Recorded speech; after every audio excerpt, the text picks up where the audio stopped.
ভারতে প্রবেশের সময় বাংলাদেশি নাগরিকদের সাথে প্রতারণার চেষ্টাকালে 2 ভুয়া সাংবাদিক সহ 3 জনকে আটক করেছে দেশটির কর্তৃপক্ষ। তারা বৈধভাবে সীমান্ত পারাপারকারীদের আওয়ামী লীগ নেতাকর্মী কিংবা জঙ্গি তকমা দিয়ে নানাভাবে হেনস্থা করত।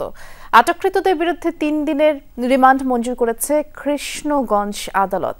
সম্প্রতি দুদেশের সীমান্তে বাংলাদেশি নাগরিকদের সাথে এমন বেশ কয়েকটি প্রতারণার ঘটনা ঘটেছে।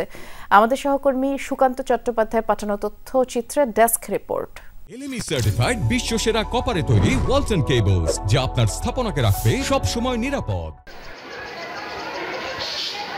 দর্শনা গেদে সীমান্ত দিয়ে শনিবার মেডিকেল ভিসায় বৈধভাবে ভারতে প্রবেশ করেন 4 বাংলাদেশি নাগরিক। সীমান্তে সংরক্ষিত এলাকা পার হওয়ার পরপরই তাদের ঘিরে ধরে সাংবাদিক ও গোয়েন্দা পুলিশ পরিচয়ধারী কয়েকজন। এ সময় ওই বাংলাদেশি নাগরিকদের আওয়ামী লীগ কর্মী আবার জঙ্গি তকমা দিয়ে গ্রেফতারের ভয় দেখাতে থাকেন তারা।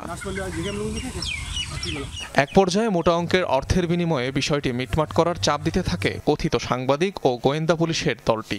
আচরণ সন্দেহজনক মনে হলে শুরু হয় বাকবিতণ্ডা। ঘটনাস্থলে এগিয়ে যায় বেশ কয়েকজন বিএসএফ জওয়ান। অবস্থা বেগতিক দেখে পালানোর চেষ্টা করলে আটক করা হয় সাংবাদিক এবং গোয়েন্দা পরিচয়ধারী 3 ভারতীয়কে। কথাবার্তার অসঙ্গতি থেকে জানা যায় ভুয়া পরিচয় দিচ্ছিলেন তারা। আটকের পর কৃষ্ণগঞ্জ থানায় নেওয়া হয় 3 প্রতারককে।